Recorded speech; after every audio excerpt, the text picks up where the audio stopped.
Yun, oo. Pero magkano na ngayon ng may bumibili ba sa'yo niyan? Hindi ko kasi pa talaga binibenta and I think hindi ko 'to ibebenta kasi, si Buboy alam naman nating lahat na siya si Ding nung Oo. panahon ni Marian na which is si Marian isa sa mga, kilalang gumanap ng Darna. Yes. Talagang Iconic yung version yes. niya. Yes. Tsaka si Ding. Si Ding. Si Buboy hindi pa siya tulak nun. Hindi ako nagtulak. Ay, Hindi. nililinaw lang po Sorry. natin. Nililinaw lang I po never natin. Hindi, do that. nagtulak nito. Binenta mo sa akin. Binenta. Oo. Pinush mo, Ito lang, pinush itong mo. bato lang na to. Yung bato na yun, nagigiyang tuloy ako. Hoy! Hoy! Ayan. Si Ding kasi, si Buboy, napakagaling na child actor niyan. Talagang hindi mo siya mako-question nung panahon niya na bata siya, na maliit pa siya hanggang ngayon, maliit pa rin siya. Oy! Magaling siya talaga. Nakakatuwa. So, sa mga Gen Z na hindi nakapanood, pwede niyong panoorin kung gaano kagaling ang isang Buboy Villar. Naku Paano naman. niya nabigyan ng hustisya bilang Ding. Kasi, ang mga kilalang Ding talaga natatanda ko, Ninyo Mulak. Tapos after nun parang wala, no? Yes. Atong Redillas. Atong Atong, Redillas. oo. pero nga. mas kilala ko si Ninyo Mulak tsaka si Buboy. Oh, di ba? Wow. Ibig sabihin Sa pati malaking siya karangalan. bumakat sa isip mo. So, nung dinala niya yan, at medyo mura ko pa nga ito binili. Baka kung binenta niya to ngayon, baka mahal na to nabili. Kasi medyo tumataas na yung mga price eh. Itong mga artistang bubisita sa akin, pataas kayo ng pataas. Hoy! Maawa kayo sa akin, wala na akong pera!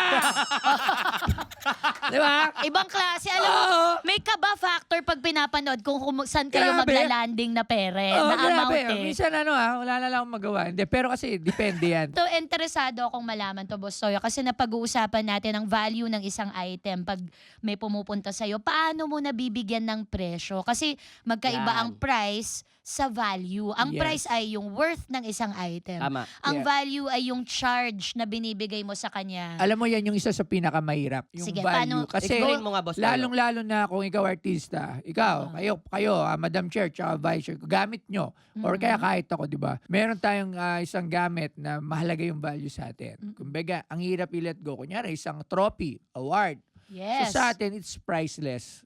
Para May sa atin yan. sentimental value. May sentimental value. Wala siyang katapat na halaga. Pero kasi hindi nga po pwede yun. Kumbaga, wag collector ka, magkakaroon yun ng collector's price or kaya market value price.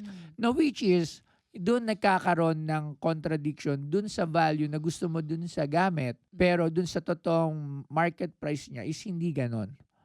Pero lagi ko nga sasabihin kasi, pag binili ko ba yan, kaya ko pa siyang i-flip or kaya ko ba siyang ibenta ulit? Kasi Ito this ba is yung a market business value? after Yes, all. it's a business. Hindi lang to dahil collector, it's a business din. Kasi nga kung lagi kong intindihin yung value na nasa tingin nyo po, na yung value nyo, at hindi ko titingnan yung pangkalatan na value lang nito, Oo. maagang magsasara ang Pawn Star. Tama. Kailangan Kasi, umaandar pa rin. Oo. So, ang hirap din lang minsan lalo at pag ang kaharap mo ay idol mo, Oo. napapa-oo ka na lang. Di ba? Starstruck ka na, oo. Parang nahihiya ka. Pag may idol kasi, sabi nga ni Boss Toyo, kunyari may dumating sa shop, kunyari gamit ni Francis M. Yan. Lahat tayo fan tayo ni Francis M. Oo. Hindi na niya tinatanong minsan akin na yan. Oo, parang ka. ganun. Parang I'm very eager to makuha yon kasi fan ako di ba? Oo. Oo, Pero yung- may boses siya na bumubulong. Yung may binili ka, nakita ko Yung yun. polo tsaka yung jersey, Di ba, yes. kinumpleto mo yun? Kompleto mo ba Anong yun? kompleto MV ko, yan? kompleto. Ah, Baksakan na. Baksakan. Baksakan. Oo. Kasi naalala ko, pumunta pa ako sa shop mo Wala nun. pa yun. Nakikipag-bidding ka pa dun sa... Oo, kay- yung isa. Oo. Kay Glock ba yun?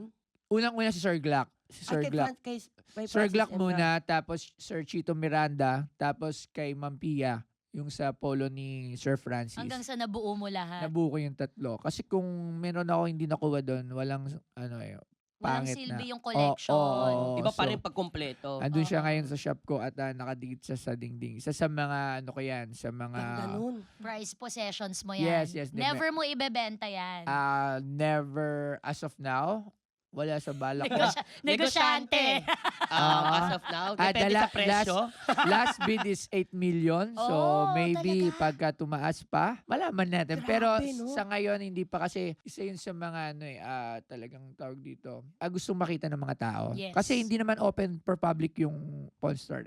Mm. So not everyone is nakita yon. So hindi ka makakapasok sa Pawn Stars. Unless the museum is finally open. Pag Yes. na-curate nyo na ng maayos. Yes, oo. So Ayan. sa March, hoping na okay na siya. So makakapunta na yung mga tao. Pero Ayan. syempre may entrance na. Ayan. Oo, may entrance kasi fee. may maintenance din Yes, involved sa oo. pag-keep ng Tsaka mga memorabilia. hindi rin biro talaga. Inutang ko pa yung pagpapagawa nung Oh, diba? museum. Yes. Yan ang topic Grabe. natin ngayon, yung utang, paano natin magagamit sa maganda. Kasi may utang na dalawang klase. Tama ito, lagi itong tinuturo sa atin. You make your debt work for you. Ito ang tinatawag na magandang utang. Yes, Ibigyan ko kayo oo. ng example. Sige nga, Madam Chair. Okay, ang mga magagandang utang ay ang mga sumusunod. Ano po Ang yan? Pang utang. birthday. Yan. Hindi. Hindi. Bakit baka umuo ako kagad? Mabilis ako guilty. ma-convince. Happy birthday. Okay. Ang mga utang na ginagamit sa investments, halimbawa, property loan or housing loan. Ayan, yan. Yung may Ayan. balik, ganon. Meron, Oh. may sa dulo, may makukuha kang magiging iyo. So, inutang mo siya, paghihirapan mo dahan-dahan, may konting Oo. interest, mapupunta sa'yo. Property loan or home loan, yan, maganda yan. Next, kung gusto mo i-skill up ang sarili mo, gusto mong investan ng iyong edukasyon, educational loan.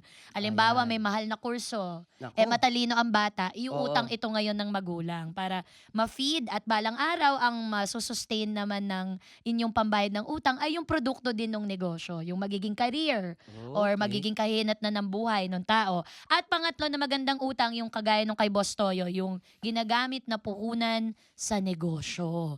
Yan. Ang utang ay pwedeng gamitin na pampalaki ng pera. Kumbaga, ang mga bangko ay nariyan o ang mga pasilidad ng gobyerno, kailangan ginagamit. Alam mo si Miss Corina, sinabi niya sa akin, Ano yun, ang Madam mga Chair? mayayaman, maraming utang. Oo, totoo yan. Anong masasabi mo dyan, Boss Toyo? Niloloan talaga nila yung mga ibang business. So, hindi ka nila 100% ang pera. Hindi. Oh, Tsaka paano, how does it importante work? talaga eh. Actually ngayon, tuturo yan sa akin, you need to have a loan. Kasi basta be wise, hindi ka pwedeng maglo-loan ka lang na maglo-loan. Walang plano. Titingnan mo muna kung para saan yung loan, saan mapupunta at the end of the day. Tapos, yung return, very Mhm. important yan. Tapos, syempre, titingnan mo rin yung talagang kung saan mo ilalagay yung pinag-utang mo. Kumbaga parang ang pera, hindi siya dapat naiiwan na tigang or Tigang? tigang. Oh, bakit iba yung dating na naman sa'yo? Sorry. Bato, tigang. Ano ka ba? Ano meron today?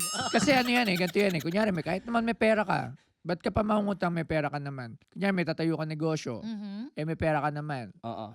Kung meron naman talagang loan na napakaliit naman talaga nung interest sa mga bangko, mga business loan, mas masasave mo pa ibang pera mo eh. Tapos kung talagang kaya naman yung business i-sustain, yung mga interest at yung loan, isipin mo, napakaliit din lang naman nung mga interest niyan, lalo sa bangko. Magugulat ka lang, tapos na yung loan. Tapos yung business mo malaki na. May naiwan sa'yo. May naiwan na hindi ka ng kapital, na inutang mo lang. Ang ganda. So, depende kasi yan kung how you manage yung mga loans mo. Saan mo gagamitin at paano mo gagamitin ng tama. Pero once pumasok ka sa isang loan at na-mismanage mo or hindi mo talaga nagawa, yun doon ka problema. Totoo. Doon na yun. So before mag-loan ka, think hindi lang 100 beses kung kaya mo ba talagang palaguin at hindi ka magkakaroon ng salto. Which is sa akin Tama, ginawa tama. ko. Di, naalala ko kasi, Boss Toyo, nung sinabi mo na yan, naalala mo yung pumunta pa ako ng Etabak sa'yo? Nagmotor ako. Yes, ayan. Umutang ako sa kanya. Kasi totoo si Boss Umutang Toyo, siya isa si sa Buboy. mga... Ayoko nga sabihin eh. Hindi, Dahil hindi, ako na nagsabi. Para, kasi mukhang doon din papunta eh.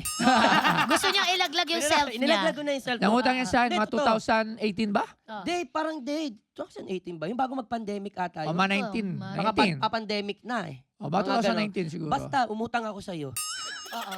Kasi, idol ko ito si Boss Toyo pagdating sa mga negosyo. Doon pa lang sa Watch Your Toyo, kasi binigyan ako ni Boss Toyo ng relos. Tapos, lagi ko siyang pinapanood, ang galing naman itong tao na to sa mga negosyo. I mean, talagang yung sipag niya, kung paano siya mag-posting, ang dami niyang page na hawak, grabe siya. So, si Boss Toyo isa sa mga dahilan, kaya ako nagsipag din sa negosyo. Na-inspire ka niya. Na-inspire ako ni Boss Toyo. Kaya yung panahon na yun, medyo gipit ako noon eh. Talagang may pinuntahan yung pera ko noon, health issues. Mhm. At meron din akong gustong pasukan ng business, which is nga, gusto ko magparisan yun, nagkwento ako sa inyo. So, Gusto ko- wala pa yung parisan mo nito? Wala pa nung to, time na- wala pa to. Ito pa yung panahon na pinagsama-sama ko, yung nagla-live ako. Tapos plus umutang ako. Kasi nga, sabi niya, sure ka dyan. Kailangan nito, 100 mong beses pag-isipan. Sabi niya pa nga Oo. sa akin, baka nag-a-addict ka. Bustoyo naman. Sabi niya Pares kayong dalawa, nagdadamayan kayo sa mga ginagawa niyo. Sabi sa akin. So talagang isa sa mga nagpayo sa akin na parang, maganda yung gawin. Ang kailangan mo lang talaga, pagsipagan mo yan. Kasi wala namang ibang titingin yan, kundi ikaw lang din. Mm.